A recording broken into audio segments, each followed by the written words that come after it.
Daily current affair में आज हम पेरिस ओलंपिक पर डिस्कशन करेंगे। 8 अगस्त 2024 का दिन पेरिस ओलंपिक में भारत के लिए काफ़ी भाग्यशाली रहा। भारत ने एक ही दिन में 2 मेडल जीते। पहला मेडल हॉकी में आया, उस न्यूज़ को सबसे पहले हम कवर करेंगे। और सेकंड मेडल जेवलिन थ्रो, जहां से है शुरू से ही देशवासियों को नीरज चोपड़ा जी से गोल्ड मेडल की आशा थी, लेकिन वहां पर भी सिल्वर मेडल भारत को प्राप्त हुआ। सबसे पहले हम पेरिस ओलंपिक में फील्ड हॉकी को देखेंगे, फिर उसके बाद में हम जेवलिन थ्रो पर आएंगे। फील्ड हॉकी में अगर हम देखें तो गोल्ड मेडल मिला है नीदरलैंड्स को और सिल्वर मेडल मिला है जर्मनी को। फाइनल मैच आपको पता होगा नीदरलैंड और जर्मनी के बीच में हुआ था। जर्मनी से भारत सेमीफाइनल में हार गया था और नीदरलैंड ने स्पेन को एक तरफा मैच में हराया था और दोनों के बीच में फाइनल हुआ। नीदरलैंड और जर्मनी के बीच फाइनल काफी रोमांचक हुआ और पेनल्टी शूटआउट से इसका फैसला हुआ और उसमें विनर रहा नीदरलैंड। तो इस प्रकार से पेरिस ओलंपिक 2024 में नीदरलैंड ने फील्ड हॉकी में गोल्ड मेडल जीता, जर्मनी ने सिल्वर मेडल जीता। वहीं भारत ने ब्रॉन्ज मेडल जीता और 52 साल बाद भारत ने बैक टू बैक 2 ओलंपिक में ब्रॉन्ज मेडल जीतने का रिकॉर्ड स्थापित किया है।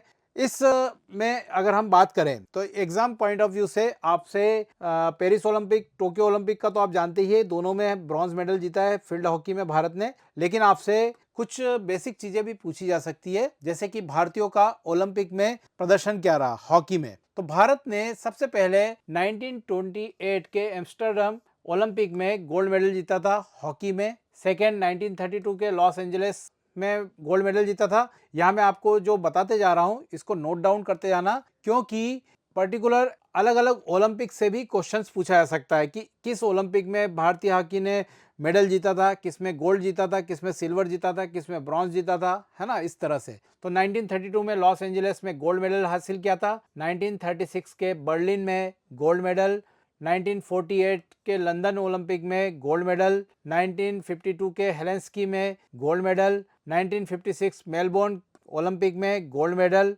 1964 टोक्यो ओलंपिक में गोल्ड मेडल, 1980 मॉस्को में gold medal. Last gold medal भारतीय हॉकी टीम ने 1980 के ओलंपिक में हासिल किया था। ठीक है, अगर हम पहले वाला फेज देखें तो मेजर ध्यानचंद, जो कि हॉकी का जादूगर कहा जाता, उस उनके टाइम पीरियड का था और ये एक हॉकी का स्वर्णिम काल था। फिर उसके बाद में मैदान की संरचना में और कई सारी चीजें, टेक्निकल चीजें चेंजेस हुई और भारतीय हॉकी धरातल की तरफ आने लग गई थी। अगर हम देखें सिल्वर मेडल भारतीयों ने 1960 के रोम ओलंपिक में हासिल किया था। क्लियर, ये याद रखना आपको कि सिल्वर मेडल भारतीय हॉकी टीम ने केवल एक बार हासिल किया, वो 1960 के रोम ओलंपिक में हासिल किया था। ब्रॉन्ज मेडल की बात करें तो ब्रॉन्ज मेडल भारतीय हॉकी टीम ने 4 बार हासिल किया है। फर्स्ट टाइम 1968 के मेक्सिको ओलंपिक में, 1972 के म्यूनिख ओलंपिक में और 2020 टोक्यो ओलंपिक में और 2024 में पेरिस ओलंपिक में ब्रॉन्ज मेडल हासिल किया है।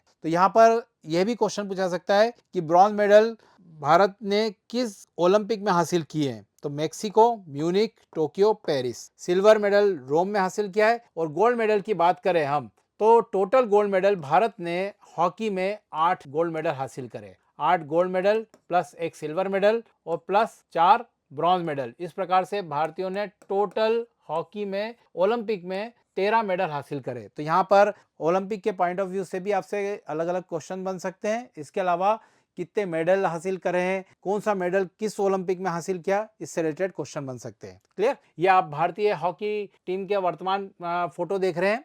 ब्रॉन्ज मेडल में इसमें भी अगर हम देखें तो सबसे ज्यादा महत्वपूर्ण भूमिका मेरे हिसाब से अगर देखा जाए तो पीआर श्रीजेश, जो कि भारतीय हॉकी टीम के गोलकीपर थे। इन्होंने जिस तरीके से विरोधियों टीम के कई सारे गोलों को रोका है, उसके कारण भारत इस जीत को हासिल कर पाया। और सेकंड अगर हम देखें तो सेकंड श्रेय मैं देना चाहूंगा इसमें हरमनप्रीत को, जो हॉकी टीम के कप्तान है, जिन्हें सरपंच भी कहा जाता है। यह भी आपको पता होना चाहिए कि पूरे हॉकी पेरिस ओलंपिक में अगर हम बात करें तो सबसे ज्यादा गोल सभी टीमों में से मिलाकर हरमनप्रीत ने करे।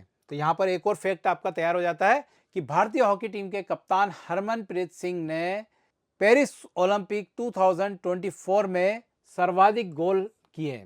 सेकंड नंबर पे ब्लैक गोवर्स रहे हैं और थर्ड नंबर पे क्रिस्टोफर्स रहे हैं। ठीक है, तो आपको यहाँ पे फर्स्ट नंबर वाला याद रखना है कि हरमनप्रीत सिंह ने पेरिस ओलंपिक में सबसे ज्यादा गोल किए थे। क्लियर? तो यहाँ पर तीन तरह के हमने सेगमेंट देख लिया। पेरिस ओलंपिक 2024 में किसे गोल्ड मेडल मिला, सिल्वर मिला, ब्रॉन्ज मिला, फिर भारतीय टीम का हॉकी ओलंपिक में किस तरह से प्रदर्शन रहा उसको हमने देखा, किसने सर्वाधिक गोल किए इस चीज को देखा। क्लियर? तो यहाँ पर इसके अलावा मेरे ख्याल से आपसे कोई क्वेश्चंस अलग से नहीं पूछा जाएगा। वहीं हम बात करें जेवलिन थ्रो की, जिसका अगर हम बात करें, ओलंपिक जब शुरू हुआ था उसके पहले हर भारतीयों ने एक मेडल अपना हमें शुरू से ही पक्का मान लिया था, और वो पक्का मेडल माना था हमने जेवलिन थ्रो में। हालांकि हमारी गोल्ड की आशा थी, लेकिन अगर आपने कल जेवलिन थ्रो का मैच देखा होगा तो इसमें 12 खिलाड़ी ने पार्टिसिपेट किया था। 12 खिलाड़ी में से अगर हम बात करें तो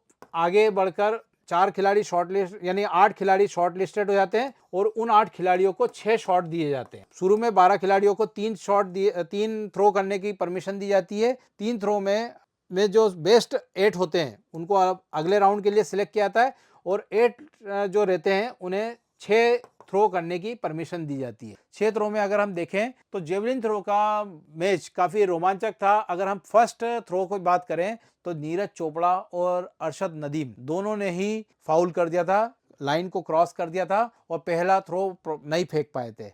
वहीं अगर हम सेकंड की बात करें तो सेकंड में अगर हम देखें तो अरशद नदीम, टेक्निकल बातें आपसे मैं डिस्कस कर रहा हूं, अरशद नदीम ने नीरज चोपड़ा से पहले थ्रो फेंका था, और सेकंड अटेम्प्ट में अरशद नदीम ने 92.97 मीटर का थ्रो फेंककर सबको अचंभित कर दिया था, और ओलंपिक में यह नया रिकॉर्ड बनाया था। ओलंपिक में 92.97 एक वर्ल्ड रिकॉर्ड बन गया है कि ओलंपिक में इससे ज्यादा किसी ने थ्रो नहीं फेंका। अब इसके बाद में क्या होता है कि जब किसी खिलाड़ी ने एक अपना हाईएस्ट परफॉर्मेंस दिखा दिया हो, तो फिर क्या होता है कि आने वाले खिलाड़ी थोड़ा सा प्रेशर में आ जाते हैं, और उसी प्रेशर के कारण नीरज चोपड़ा जी का परफॉर्मेंस थोड़ा सा गड़बड़ाया था, लेकिन उसके बावजूद भी उन्होंने अपनी नर्व को कंट्रोल रखा, और सेकेंड अटेम्प्ट में नीरज चोपड़ा जी ने भी 89.45 मीटर का थ्रो फेंक दिया, जो कि इनका सेकेंड बेस्ट परफॉर्मेंस था। तो इस प्रकार से इन्होंने भी अपना एक तरीके से देखा जाए तो सिल्वर मेडल तो सुरक्षित कर लिया था,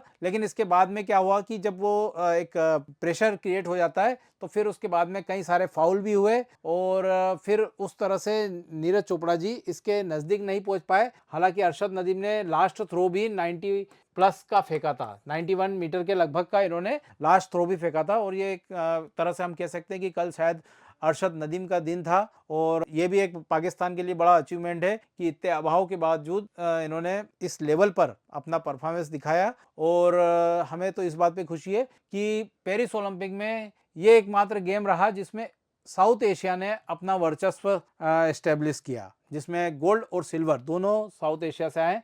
तो इसमें अगर हम जेवलिन थ्रो की बात करें तो यहाँ पर गोल्ड मेडल अरशद नदीम जी ने जीता है, सिल्वर मेडल नीरज चोपड़ा जी ने, और थर्ड मेडल जो आया है ब्रॉन्ज मेडल वो आया पीटर्स का ग्रेनेडा के हैं, ये पीटर्स ग्रेनेडा के हैं, इन्होंने ब्रॉन्ज मेडल जीता है। इन्होंने भी लगभग 88 मीटर के लगभग इन्होंने अपना थ्रो फेंका था। तो ये था हमारा पेरिस ओलंपिक का इंडिया का अब तक का परफॉर्मेंस। अब लास्ट एक हमारा परफॉर्मेंस इंडिया में और बचा हुआ है जिस पर सबकी नजर है, अमन सहरावत रेसलिंग में ब्रॉन्ज मेडल के लिए आज वो फाइट करेंगे। देखने वाली बात होगी कि अगर वो जीतते हैं तो भारत का एक ब्रॉन्ज मेडल और मिल जाएगा। अभी फिलहाल में अगर हम देखें इस मेडल टैली में तो भारतीयों के पास सिल्वर में 1 मेडल है, और ब्रॉन्ज की बात करें तो ब्रॉन्ज में 4 मेडल है। इस प्रकार से टोटल मेडल हमारे पास 5 आए हैं। हालांकि इनमें से कुछ और जुड़ सकते थे, जैसे एक विनेश फोगाट में भी गोल्ड मेडल ला सकती थी, लेकिन आज उनका भी फैसला अभी 1:30 बजे कोर्ट के द्वारा उनका फैसला आने वाला है कि सिल्वर मेडल के लिए उन्होंने अपील दायर करी थी,